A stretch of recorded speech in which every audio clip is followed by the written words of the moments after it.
Alright there, Jeeping Scholars. We are back for the fourth part of Moria, and it is going to be all of the warriors. So there are 8 profiles, and I'm going to power through this in one go. I have gone ahead and made the determination to do it in one video because it's already going to be a 4-part series with this one, so I don't want it to become a 5-part series. So we're going to go through some of these warrior profiles very quickly that are just basic warriors, and so we can spend a little bit extra time on the bigger models and more in-depth models for the Moria warrior list.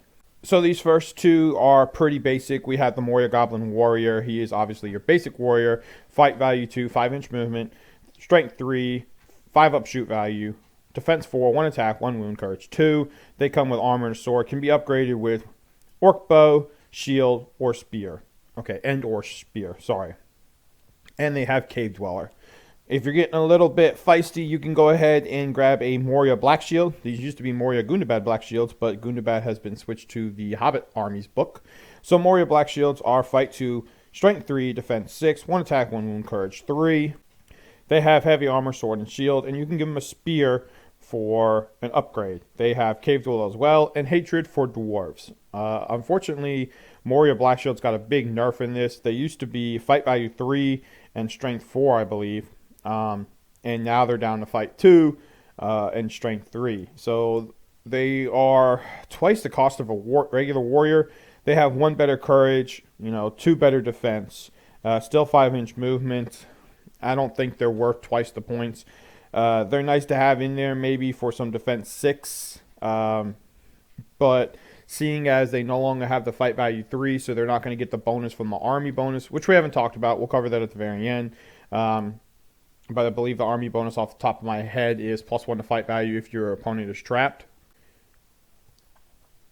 So not having the fight 3 that they used to be makes it so now that they only can become fight 3 instead of before where they could become fight 4 and actually challenge. I guess it's not too bad. Apparently fight 3 hordes are kind of making a comeback, which is cool. Unfortunately though, them being nerfed down in their stats, going only to strength 3. They used to be strength 4. I wouldn't take them. At this point, as cool as a model as they are, I would just take twice the amount of Goblin Warriors because they're cheaper, and give them shields so that they are defense 5. Strength 2 bows are still the most common bow, so having a front line of defense 5 guys at half the cost is not a bad thing. So never a problem, and besides, you want that number so you can get that 5 value bonus, so you might as well just ignore them. Okay, this next model is going to take a little bit more. It is the Moria Goblin Drum. It is 2 Moria Goblin drummers and 1 drum make it up. They have, the drummers are basically just a warrior. Fight 2, 5+ shoot value, 3 strength, defense 4, 1 attack, 1 wound, courage 2. The drum is defense 10 with 3 wounds, so you can destroy the drum, but it is hard to do so. Their war gear for the drummers is armor and clubs, the clubs being obviously their drumsticks. They have the Cave Dweller special rule, and there are 3 special rules for the Moria Goblin drum. So let's go over that real quick. We'll just talk about destroying it real quick. The drum can be shot at and struck normally and has a defense of 10 and 3 wounds. If it is reduced to 0 wounds and it is destroyed and cannot be played anymore. The drum has no control zone, and any model that spends a full turn in base contact with the drum without doing anything else may immediately destroy the drum as described above. Okay, so basically it's like trying to destroy a siege weapon. Move a model into base contact. Don't shoot, don't fight, don't be under any magical power influences, and go ahead and you destroy it. Take up the drum. If either of the drummers are slain, they may pass on their war gear to any other unengaged Moria Goblin warrior within 1 inch. Immediately replace the model with the slain drummer. Models that take up the drummer's war gear will automatically drop any that they are carrying. So you can pass it off to any Moria Goblin warrior, so no black shields. Meaning if you have a goblin with spear and shield, they drop their spear and shield, and they're going to take up the clubs so that they can go ahead and bang the drum. You do need 2 drummers in order to do it, to play the drum. So if you don't have 2 drummers, you can't play it. Drums in the deep. A Moria Goblin drum takes up 2 spaces within a warband and counts as 2 models towards the army. It is deployed in the same way as the rest of the warband. For the drum to be played, at least 1 Moria Goblin drummer must have started the turn in base contact with the drum and also not be engaged in a fight. When the drum is being played, it has the following effects. Okay, so my bad. You only need one drummer. But having two means that if one gets sniped out by archery or whatever, you still have the ability to play it. So, my bad. Look at that. I'm learning things as I do these. That's great. Nothing wrong with that. All right, so the following effects are all fights within 18 inches of one or more drums that also include at least one friendly Moria Goblin model, and those are the keywords, Moria and Goblin. So Black Shields have the Moria and Goblin rule, so they can benefit from it. May roll a single d6 for their dual roll. Note that this is not cumulative with the effects of a banner. So basically, it gives them a banner. All friendly Moria Goblin models on the battlefield add 1 to their courage value, and all enemy models suffer -1 to their courage value. Note that this is not cumulative with other rules that confer similar modifiers. So you basically get Ancient Evil, or Ancient Evil. There's another one, Harboring Evil. There you go, Harboring Evil, Ancient Evil, same thing, just difference in range. And you get +1 to your own courage value. So not bad. That might be why you go ahead and take Black Shields if you want to play a drum list, because then you could have courage 4. So Terror is definitely a big thing, and after the event I played in this past weekend, going up against 5 Castellans and Azog, then Terror is definitely something that you probably have some sort of counter to in your army.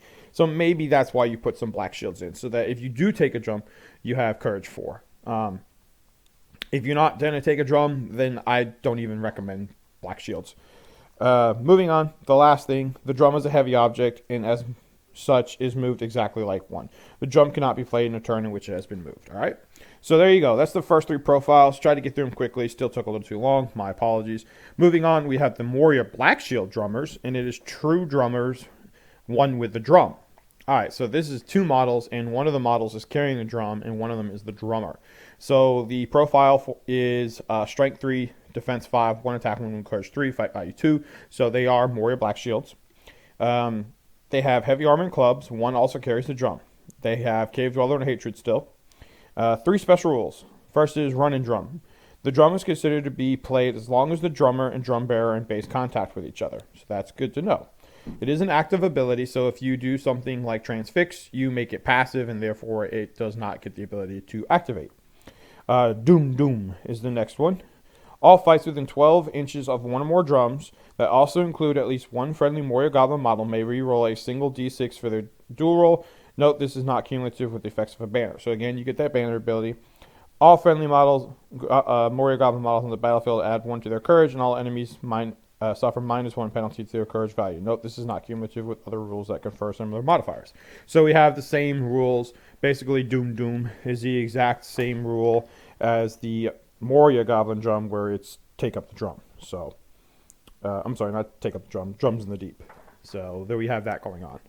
And then the last rule is take up the drum, and that is the same effect as the Moria Goblin drum, is that if one of the drummers is slain, the drummer or the drum bearer is slain, they may pass it off to a Moria Black Shield. So if you're going to take a Moria Black Shield drummer, then you better have a Moria Black Shield models in your army. So the one thing about this is that this drum is mobile. Since it is on the back of one of the drummers, it is a mobile drum. So unlike the Moria Goblin drum, where it is stationary, and if you move it, you can't use it, this one runs around. So little bit better because of that, in my opinion. There is no negative effects. It doesn't say anything about it being a heavy object or anything. So you're going to just move with your army and drum whenever you want. So definitely a good ability there. All right, next up we have the Moria Goblin Prowler. It is fight 3, 4 up shoot value, strength 3, defense 4, 1 attack, 1 wound, courage 2, armor, 2-handed axe, and throwing daggers. It has Cave Dweller and Backstabber. So better shoot value. Charging in with them, throw those strength 3 throwing daggers. I think they're strength 3. I believe throwing daggers are strength 3. Either way, you chuck your throwing daggers. That's good. You got a 50% chance of hitting. And then they have Backstabber. So if they're tracked, if you get traps, they're getting +1 to wounds. And that is cumulative with their 2-handed axe. So you can get +2. And then they are fight 3. So if you get them trapped, then you get that +1 to fight value bonus with the army bonus. So Prowlers are very good pieces to have in an army. Joe has been playing around with Moria some, and he has, I think, 6 of them, and I think he should probably maybe go up to 8. They are a tad bit more expensive than a kitted warrior, and when I say kitted goblin, I'm talking about goblin warriors. A kitted goblin warrior, I'm talking about them with spear and shield, because that's going to be their most expensive variation of upgrades. Or spear and bow if you go that way, but I mean, goblin bows are not very good. They're orc bows, 18-inch range, strength 2. Worst bows in the game. But anyway, so yeah, they're a little bit more expensive than a kitted goblin, the Prowlers are, but they give you a lot of killing ability in that package. Yes, they're kind of weak at defense 4, so you have to be careful. They've got some squish to them, especially against strength 4 stuff or better, or anything that gives a +1 to wound value. But having the two-handed axe, yeah, you're going to take that penalty, but to get traps, you're going to have other guys in the fight anyway, so hopefully you're not relying on that guy to get you that 6 that you need to win. Of course, usually what happens for me is he's the guy that gets the 6 and makes it a 5. But getting the trap in there with them, +1 to wound for two-handed, +1 to wound for backstabbers, +1 to fight value for army bonus, they definitely start getting really useful really fast, and they can open some things up. Defense 7, they start opening it up. Defense 8, they start opening it up. Even though 8 is 6s by 4s with +2 to both modifiers, you're talking 4s by 2s. Pretty crazy there. I've seen it done too. They're pretty darn good. So definitely, if you're going with like a Moria spam list, definitely get your Prowlers in there. Next up, we have the Bat Swarm. It is fight value 1, strength 3, defense 3, 2 attacks, 4 wounds, courage 2, claws and teeth for war gear. It has fly, and its special ability is blinding swarm. Fight value of an enemy model engaged in combat with a Bat Swarm is halved, rounding down. So very good to get in when your lower fight value goblin heroes are the fight 4 at best with Durbers. Fight 3 with what's his name, Growblog. So they do get that +1 to their fight value, I believe. Yep, they do, because they're Moria Goblin models. That is their keyword requirement. So you could get a fight 4 or fight 5 Durbers, I believe. Yep, if you get traps with him, he can go to fight 5, and that's really good, because then if you can get a Bat Swarm in there with him, the fight 5 will be the highest that your enemy could be, because it's, if you strike, you go up, then you half. So that's the rules for it. Strike up, go to 10 max, and then you half it to the Bat Swarm comes down to fight 5. So good way to use your low fight value heroes, low fight value troops in a fight where you can take out. I'm not going to say big heroes. I'm not saying you're going to take out an Imrahil, an Aragorn, a Boromir, an Elrond, a Azog, a Bolg, even a Gothmog or a Witch King. You're not going to take them down easily, probably at all.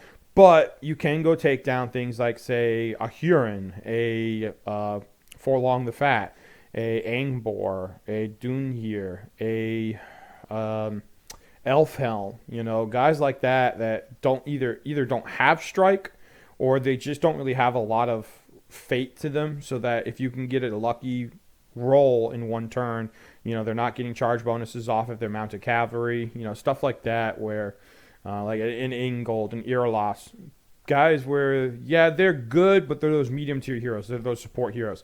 Those are what you can take out, I think, when you combo up a Bat Swarm with a Goblin hero like Durbers, like Growblog, so they can get that fight value bonus with traps. So definitely a good idea to have one Bat Swarm. If you're going full on spam, 2 Bat Swarms isn't a bad idea. And then that's where you have Druzog in there too. So the Fury can help keep these bats alive, because defense 3, strength 3 bows are wounding them on 4s. The average troop is a strength 3 troop. So strength 3 troops are wounding them on 4s too. So you got to be careful with them. So 1, maybe 2. They are a bit pricey for 2. But if you're going like pure goblin spam, not really throwing in a lot of big monsters or anything, then having 2 is definitely a way to go. All right, so that is the first, 6 profiles. So we have 2 left, last 2. Here we go. And they are 2 of the biggest ones, I think, in my opinion. So we're going to cover the one cavalry model that Moria has, and that's the Warg Marauder. So a Warg Marauder, is made up of 3 goblins atop of a warg. The goblins have strength 3, defense 4, 1 attack, 1 wound 2, courage 2. And then the warg is fight value 3. So you actually have fight value 3 there. So that's pretty good to know, because since they are one profile, you have that fight 3. Strength 4, so you're going to have strength 4 in the combat. Defense 4 for the warg, 1 attack, 1 wound, courage 2.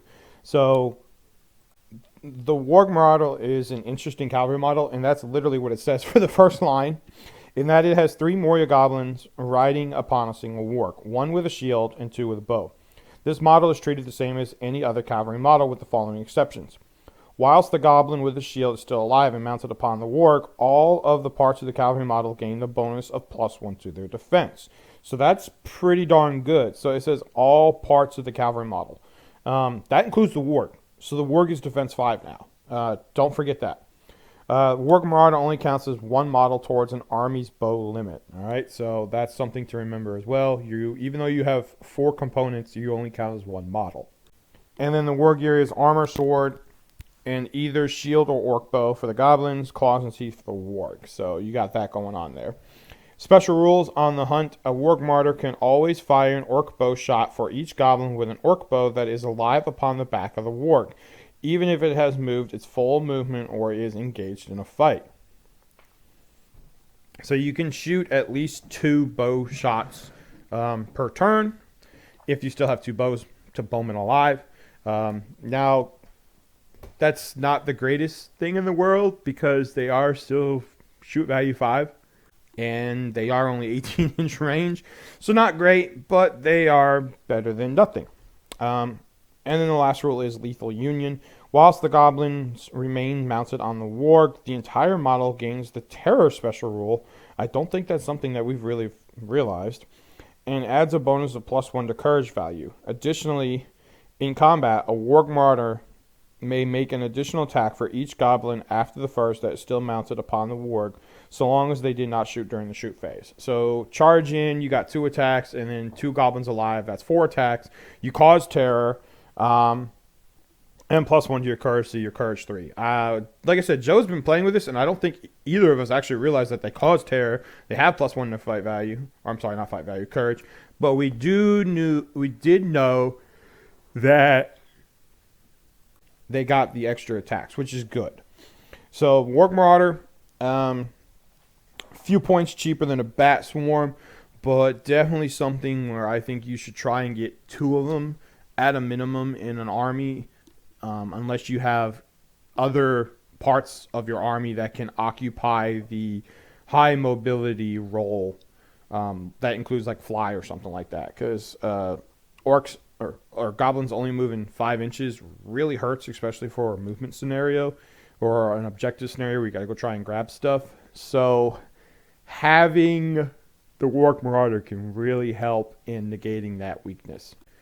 So something else to also remember, that since there are 4 individual components here, in some scenarios where you need to capture an objective, or a reconnoiter where you're running models off the board to score points, the warg marauder is actually a great tool for that, because you can go ahead and dismount and potentially have 3 models to cover a spot. Because now the warg's still gonna have to do a courage check. If he fails, he flees. But if you've got the whole model alive, you have a minimum of 3 with the potential for a 4th model to run off a board, like I said, for reconnoiter, or to hold an objective. Now, to go along with that, you have to kill all 4 parts in order to kill 1 model for that breakpoint. So should the 4 individual components break up, then you need to keep track of who they are, because the model is not considered dead, since they count as 1 model, until all 4 of them are destroyed. So it's a good tactic to use, but also can be a bit of an annoyance if you're trying to, like I said, you have to keep track of which ones are which. So, I mean, cheeky move can always be to, if you do dismount and 3 of them get killed, or 2 die and the warg flees, or whatever it is, you can take the 4th model and go hide it somewhere and keep from actually suffering that casualty. So, nice little caveat there. All right, guys, so getting that 20-minute mark, let's go ahead and finish here. We have one more profile, and it is the best one, I think, in my opinion, when it comes to the warriors. And that is the Dweller in the Dark. Has 8-inch movement, so one of your higher movement models. Like I said, with the Warg Marauder, if you don't have something that can go better than 5 inches, you should take them. Well, the Dweller in the Dark can't move as far, but 8 inches is a heck of a lot better than 5. It does have a large base, so it does have a larger coverage ability when it comes to trying to grab objectives and stuff with that base. So he is fight value 7. 3-up shoot value, which is weird because he doesn't have any ability to do any sort of like throwing weapon or whatever. Strength 5, defense 5, so wee bit squishy. But fight value 7 makes it hard for him to get squished. Plus he has 3 attacks, 3 wounds, and courage 7. So he's not really running away from anything or scared of anything. Claws and teeth for war gear, resistance to magic, so that's really good. He can't just be transfixed in place like you could with a cave troll. And speaking of that cave troll, I'm sorry I made a mistake. We actually have 2 more profiles because the cave troll is the other one. It's just not in the Moria section. It's in the Angmar section, so I forgot about it. So good thing I kind of said that and reminded myself right there real quick. So we're going to finish here with the Dweller and then go cover the cave troll. So yeah, he resistant to magic. Cave trolls don't have that. So it's harder to... I mean, it's still possible very well because of the fact that resistance to magic only gives you 1d6 to resist spells, and he's got no might or will or anything. But it kind of gives you that edge, a little bit of an edge to just help prevent one of your big monster models from going and being just held in place every turn by a budget ring wraith that can just one dice, transfix on a 3 or a 4 or whatever. And just hold you in place. He does have the monster keyword, the Dwell in the Dark, so you are getting to have access to special monster strikes. That's really big. So you can have those Rens, the barges, and hurls. Causes terror, naturally. And then his last special power is called Murderous Power, or special rule is called Murderous Power. Whenever a Dweller in the Dark slays an enemy model in combat, it regains a single wound lost earlier in the battle. Rend is the only brutal power attack that allows a Dweller to regain wounds in this manner. Okay, not bad at all. So if you go against 3 models, you have the ability at strength 5 to kill all 3 and potentially get back 3 wounds. Or if you're just going against, say you've only lost 1 wound so far, and, killing 3 models isn't really the most necessary thing in the world or whatever, you can go ahead and rend, because rending is your strength compared to your opponent's strength. So if you're strength 5 and you're going against a typical man army of strength 3, you're rending on 3. So very good chance to kill a model that is strength 3 with 1 wound and then go ahead and get yourself a wound back. I'm really a big fan of Dwellers. I think the fight 7 is great. The movement 8 is great. The defense 5, a little squishy. Got to watch strength 3 bows. Got to hope you don't roll absolute dog shit when it comes to your, attack rolls, combat rolls. It's a good model, but you got to be careful with it. You can't just send it out there and expect it to just roll things over. And my experience is always that, if you do something like that without a backup plan, without support, you end up losing a big piece, basically like that. It doesn't take much for those pieces to go away. So yeah, all right, last model. Here we go. This is it. The Cave Troll. It is 6-inch movement, fight 6, 5-up shoot value. That's important, actually. Strength 6, defense 6, 3 attack, 3 wound, courage 3. Has a spear for war gear, and then you can add a troll chain or swap the spear for a 1.5-hand hammer. The troll chain is a throwing weapon with a range of 3 and a strength of 5. I think you should take a troll chain. I really do. Yeah, it's only 3-inch range, but it's a throwing weapon. So when you charge in, you can whip the chain. 5-up shoot value, not easy. You only have a 33% chance of hitting, but a strength 5 hit. If you do hit, you're wounding most things on 5s, unless it's defense 8. Not bad at all, And if you go against a hero, in the way, or up and down, or not, it's not in the way, but in the way to decide if you hit a mounted hero on the horse or the rider. I mean, even armored horses at defense 5, you're going to be wounding them on 4s. So a good way to maybe potentially take a hero off their horse before you even get into combat with them. So I like the troll chain. It's not bad for a few extra points. Special rules, burly. So I personally also think you should swap the spear for the 1.5-hand weapon. Why not? because then you can always go two-handed. You're burly. You're going to get +1 to wound on strength 6. Boom, you're doing some damage. Kind of makes the Cave Troll expensive. The Cave Troll's base points are the same as the Dweller in the Dark. There is an argument there that a Dweller is just straight up better. Courage 7 compared to Courage 3. Fight value 7 compared to fight value 6. Fight value 6 is, most big heroes are fight value 6, except for like Rohan. Your Imrahils, your Aragorns, your Boromirs, even when you're looking at like evil Azog and Bolg now, I know power creep from The Hobbit to fight 7, which is ridiculous, but like dwarves are even fight 6, Thorin's fight 6, Dane's fight 6, Durin is fight 6, elves are fight 6 or better for the most part. Their generic captains are fight 6, so maybe fight 7 is a little bit better when you're talking about when it comes to the Dweller. Courage 7 is definitely better than Courage 3. But strength 6, burly two-handed weapon. I mean, you're taking down a defense 7 guy on 4s, a defense 8 guy on 4s. Those big beefy heroes that are like Danes at defense 8. Shield walls of Iron Hills dwarfs at defense 8. It's like, okay, yeah, man, I'm winning you on 4s. Good luck with that. I guess it's partly preference too. Another thing to compare is movement. 6-inch movement from Cave Troll to 8-inch movement from Dweller. It's like, what do you prefer? Base sizes as well is another thing. Cave Troll's on a 40mm base, so it's a little bit easier to get them trapped, but also a little bit easier to maneuver them. Where the Dweller, I think it's on a 50. It may be a 60. It's a much bigger base. I actually think it's a 60 millimeter. So, moving on. Terror for Cave Troll, and then Throw Stones. 12-inch range, strength 8. Throw stone, don't move. You stoop, you pick up a stone, you chuck it 12 inches. Strength 8 hit. Pretty damn beefy as well when it comes to that. Defense 6 guys are getting wounded on 3s from that. A great way to, potentially take a hero off their horse as well. 5-up shoot value, though. Again, is it really worth trying for? I guess it depends on what you're doing. If you're holding a line somewhere and you have a troll, go for it, throw it, why not? It is what it is. I don't know, it's just one of those things. Which one do you like better, Cave Troll or Dweller? I can't really tell you which one is better. Personally, I'm a fan of the Dweller, but at the same time, I also like what a Cave Troll can do. And I've played an all monster mash army before, and this is probably only because I had the one.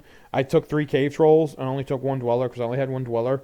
And I will say that as great as the Dweller was in that monster mash, with that 8-inch movement, the Cave Trolls were able to tank a lot more damage because strength 3 guys were needing 6s. So even when I was getting surrounded and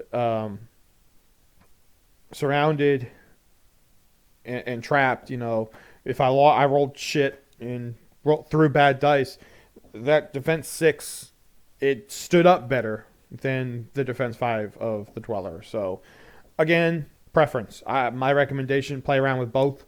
Try and see if you can get one of both in a list. They are pointier models when it comes to Moria, but you can throw them in there and still hoard out goblins pretty easily. So not a bad thing at all right there. And again, I do recommend taking the hand and a half hammer over the spear any day of the week, because you don't want your troll spear supporting. You want your troll in the fight. There's absolutely no reason not to pay those 5 points to go ahead and swap that spear for that hand and a half weapon, because again, burly two-handed, +1 to wound, strength 6. It's just killing power on steroids there. Okay, guys, so that is everything from Moria. I think I already covered the army bonus pretty well so far in this video, but we'll go ahead and talk about it right here. It is We Cannot Get Out, They Are Coming. Friendly Moria goblin models involved in a fight where their opponent is trapped receive a bonus of +1 to their fight value. So that's Moria goblin keyword models. So, thanks guys for watching. I hope you have enjoyed this army review. Right at about 30 minutes for this last one. I guess I could have made it 2, but I just wanted to get it done and over with. Thanks for requesting it. Somebody requested it. I can't remember who. I do apologize. Looking at Gondor or Rohan next. If there is an army you'd like to see, please let me know, and I will cover it for you. But until next time, please like, share, subscribe, and remember to enjoy your Middle-earth SPG adventure. Take care.